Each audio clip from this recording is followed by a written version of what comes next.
oğlana naz eder, bizdə isə tərsinədir. O dəli divanəmdir mənim, o dəli divanəmdir mənim. Ondan ayrıla bilmirəm, mən ondan gedə bilmirəm. Ah, o qədər alışmışam, onu tərk edə bilmirəm. Yoxluğuna, təkliyinə özümü öyrədə bilmirəm. Yuvam ocağımdır hər şeyim, elimdir xanəmdir mənim. Mənə xanım bir dənəsi o isə yeganəmdir mənim. O mənim ürəyimin parası, dəlidir divanəmdir mənim. Sənə bir sorsa adını söylə bir tanəmdir mənim. Ömrə bədəldir baxışı, yaşama bəhanəmdir mənim. Mənə xanım bir dənəsi o isə yeganəmdir mənim. O mənim ürəyimin parası, dəlidir divanəmdir mənim. Sənə bir sorsa adını söylə bir tanəmdir mənim. Ömrə bədəldir baxışı, yaşama bəhanəmdir mənim.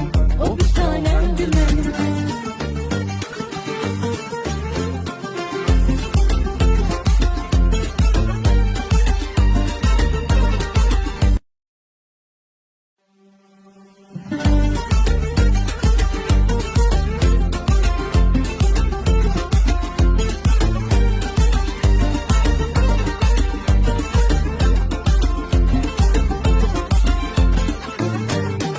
Yarımın bakışları işi çevirip yaz eder. Her ne kadar naz eləsə, mən deyərəm naz eder. Sevənlərin adətidir, qız oğlana naz eder, bizdə isə tərsinədir. O dəli divanəmdir mənim, o dəli divanəmdir mənim. Ondan ayrıla bilmirəm, mən ondan gedə bilmirəm. Ah, o qədər alışmışam, onu tərk edə bilmirəm. Yoxluğuna, təkliyinə özümü öyrədə bilmirəm. Yuvam ocağımdır hər şeyim, elimdir xanəmdir mənim. Mənə xanım bir dənəsi o isə yeganəmdir mənim. O mənim ürəyimin parası, dəlidir divanəmdir mənim. Sənə bir sorsa adını söylə bir tanəmdir mənim. Ömrə bədəldir baxışı, yaşama bəhanəmdir mənim. Mənə xanım bir dənəsi o isə yeganəmdir mənim. O mənim ürəyimin parası, dəlidir divanəmdir mənim. Sənə bir sorsa adını söylə bir tanəmdir mənim. Ömrə bədəldir baxışı, yaşama bəhanəmdir mənim.